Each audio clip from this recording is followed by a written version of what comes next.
Hey guys, what's up? It's Jason. Ian, thank you guys for watching, and we are here with our subscribers!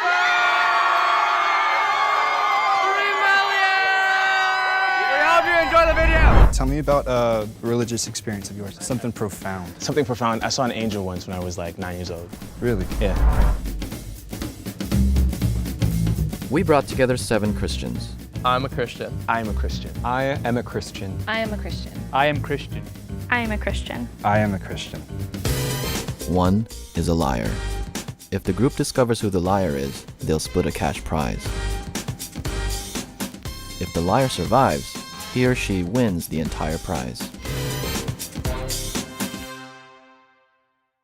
Oh boy, okay. All right, here we go. Do you go to a church? Yes, I do. That's a great question. I don't know where to even start. I was going into it thinking about myself and how I present myself. I thought people would be like, oh, she's not a Christian. Hey, Chance. Yes. Tell me about a religious experience of yours. A religious experience of mine? Something profound. Something profound. I saw an angel once when I was like 9 years old. Really? Yeah. What was that like? It was really cool. It was creepy, but like in the moment, like it was just like stillness and like really awesome.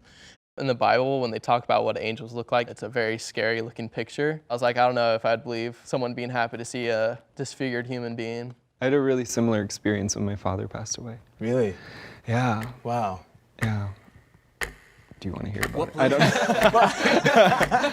I don't want to, I know we have a little, oh no. Okay.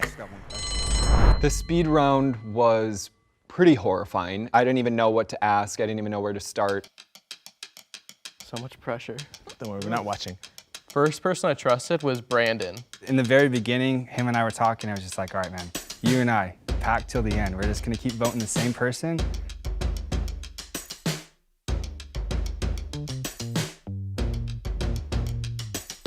There has been a tie. 2 people, Romy and Grace. So, you guys vote again.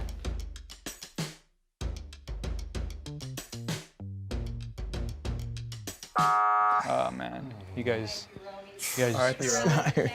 you guys really messed up. I'm telling you right now. Did we? I'm feeling disappointed because I feel like I was based off my overall look. I didn't even say anything, I was voted off, you know? Grace was standing right next to me, and she was really freaked out. She was just like, well, you know, I hope they don't think it's me because X, Y, and Z. And I was like, okay, then it's not Grace. I didn't think it was Romy either, but I just knew it wasn't Grace. I wanted to ask you, is your church queer friendly, LGBTQ friendly? Yes, actually, there's 2 pastors and 1 is a biracial lesbian. So. Wow. Why did you choose a non-denominational church?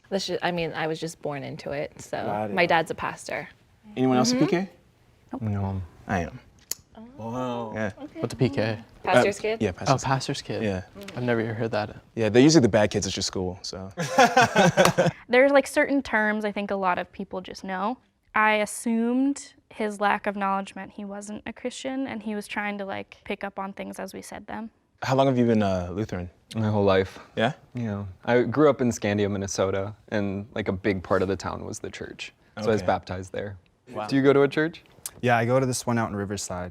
I just started going there about 2 months ago now. Because I grew up going to more of like a strict church, and then I kind of branched away from it and then went back. What do you mean a strict church? So I grew up Mormon. Oh. Yeah. No, it's strict, it's strict. You know, I kind of had to take my own path and figure out what worked best for me. I've stepped away from church because it's hard for me to find a church, especially a Baptist church, that's accepting of the queer community, so Yeah. I stopped going. Are you looking for something or are you Not just kind actively. Halfway through my answer, I realized I probably shouldn't have said that. 'Cause everyone else was like, oh yeah, they all actively go to church, and I was the only one like, I don't go to church now, and that's when I thought, maybe I should have kept that to myself. But when I switched churches, like people were taking it beyond judging and were making it like they were like condemning me. Can you read that? I have really bad handwriting. He mentioned that he hadn't been to church in over 3 years, and I was just like, okay. I felt like his story about being a PK and coming in and out of his faith could have been an alibi. He wanted to hear everyone else talk, like he kept asking them questions, like he didn't want to talk about his own experience. Oh, I'm sorry. Okay. Thank you, Jen. So I think a good question would be like, how did you find your faith?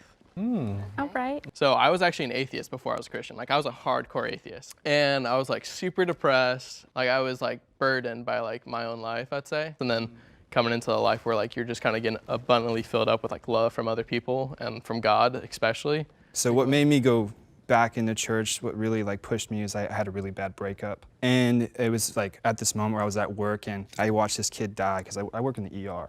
So watching the kid die and the family kind of go through those emotions of like trying to let go, I was like, man, like there's gotta be something like that can, you know, make me feel full and make me feel whole. I believe that there has to be this higher power, and otherwise the ego takes us over, and God allows me to realize that there's more than just me. As an artist, I think there's messages coming to me that I'm supposed to communicate through my art. The way I grew up, I was really into church. It was my safe space. I had a hard home life, and it was where I felt like I could be myself. And then I realized I was gay, and that was really hard. And then I took a step back, and then have come back to it as an adult. It's been a struggle, but something that I want to have. I am a PK, so I was just born into it. It was like summer after 4th grade, my parents got divorced. And so I was kind of like straying away, you know, and especially divorce in the church is like a huge thing. So that was really hard, but I feel like that whole situation kind of like solidified my relationship, just so I knew, you know, there was always someone there for me. And my church was there for me too, you know? I have no idea who I'm gonna vote for. I follow your lead, man. Yeah. She's a PK, like she knows exactly how to answer, like knows the perfect part to play. In the back, she kind of mentioned her stance on premarital sex. So that kind of like was like a red flag. Hi, Grace. Bye. See you later. You had a good question, right? Yeah. You said so. You were talking about how like you kind of express yourself through art. Like I want to just have you elaborate on that. When he mentioned art as like his form of everything, I was just like, it doesn't really make too much sense. Cool. Well, like one thing I love about the church is I love to sing. Okay. And growing up, like my best memories of church were just singing in the choir. And when I moved out here, one of the hardest things was not having a church. I think that like through my voice, through the hymns and everything, that's the biggest thing. We were just talking about this, how a lot of the people that go to my church have had similar backgrounds to me, which is they've been hurt by the church. Maybe a song like, "Oh, How He Loves Us," in the past was great for you, and then you were hurt by the church. Having those memories attached can actually make worship really hard. There was this song that like was a big song in my church, the Mormon church growing up. It was like, it's called, I want to say like Families Can Be Together Forever. Man, like my parents, they got divorced, you know, and since that time, like I can't even like listen, can't even look at the lyrics of that song. Yeah. So, what about you? How was like your experience kind of moving across the states and then? So hard. I grew up in a town of like 500 people, and so the church was everything. Mm-hmm. And coming out here and starting that hunt for one that's like LGBTQ friendly and the right kind of like chemistry of people and the right kind of sermons. And I started looking and actually hearing about yours. I'm kind of like, wait a minute. Give me the info. Yeah. I'm gonna be shook if one of these people are the moles.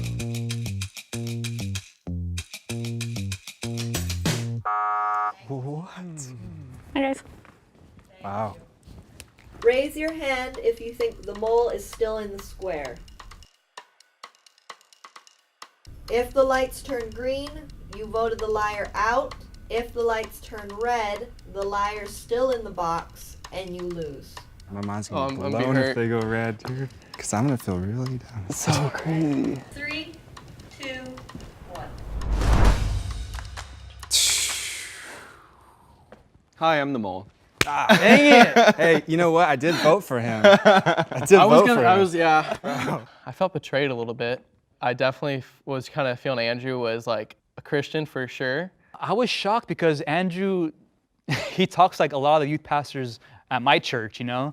Because I'm gay, if anyone else was gay, I like wanted to be their friend. And I was like, oh, he's my friend. I'm not gonna vote for him because I really believe him. And then I was wrong, but that's okay.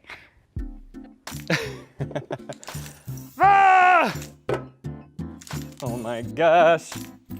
I really became an atheist right after I got baptized. I think when I got baptized, I thought something magical would happen and nothing did and nothing changed, and I still felt really hated by the church.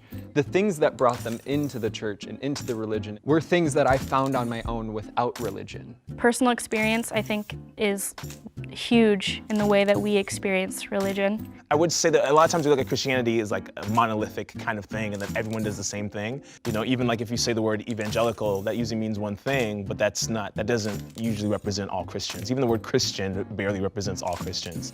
I feel relieved that that is over, but I also feel a lot of love and compassion from that group of people. I was kind of worried how this would go, but I realized that these were all really good people today. They're all amazing. I got a question for you. So was there a time in your life where you had a judgment about someone where you turned out to be like completely like flat wrong?